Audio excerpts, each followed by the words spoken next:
And that's kind of how I feel now. We're the ones living this now. We have to speak up and raise our voices and be heard and tell people our stories. Because in 5, 10, 15, 20 years from now, this is going to be in our history books. If they don't keep it out of our history books like they've done so much other stuff.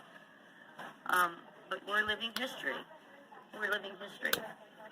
And so I guess back to what I was saying is I know what it's like, when people's freedoms and their livelihoods are taken away, because just like in World War II, it happens slowly. One day you can't go to the park. The next day you can't shop with everybody. You have to shop certain hours. The next day your children have to be taken out of school because they don't want them. They don't want them in school with the Germans if you're a Jew. And every day it was something new. They took away another freedom, and so many people were okay with it, and they didn't stop and they didn't question it. And then after the Holocaust ends and all these people supposedly were murdered, people look back and say, well, how did that happen? How was Hitler able to come into power? And all those things happened to those people. Well, it's happening now in our very own country. And when you try to bring that up to people, they don't necessarily get it. It doesn't click with them. We're allowing it to happen right now. Our freedoms. By them saying that you have to get vaccinated in order to go to school or to work. You have to get PCR tested in order to continue to work. You can no longer go in a restaurant. You can no longer go here or there unless you have verification. How is that any different than what happened over there? How is that any different than them having to carry their papers around and be stopped on the streets by the police and prove their identity? Right. That's what leads. Our complacency, our silence leads to socialism, to communism. Because once they take a freedom, they will take more and more and more and more freedoms away from us until we have nothing left. And then we become a product of their enslavement. We lose our freedoms. That's another reason why it's so important for us as Americans to never, ever relinquish our guns, our Second Amendment. Every other country in the world has relinquished their weapons, and there's no way for them to defend themselves against their governments that become tyrannical or communistic.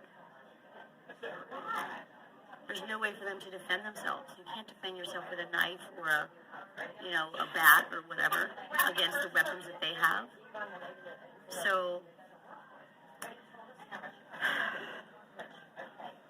it makes me so enraged that so many people still have no idea what's happening in our world, and they're okay with it.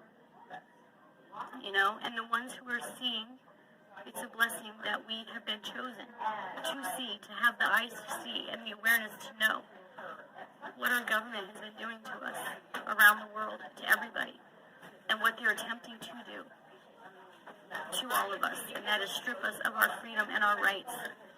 The 1% want to control the rest of us, and we can never allow that to happen, ever. And that's part of the reason why I got involved.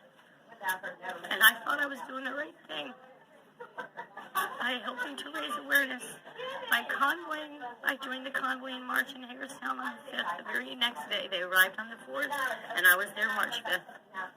And I stuck with them the whole time, except for going home a few times to replenish supplies or whatever. But I told my family, I said, because like I said, 15 years I've been caring for everybody else, adults with disabilities, my mother, my aging mom, my brothers who have disabilities, and the animals in our household, and support.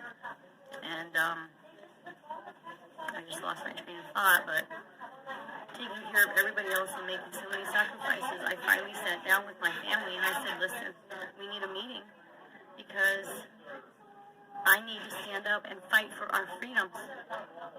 I'm passionate about that, and that's what I need to be doing right now. That's what God is calling me to do. That is my purpose.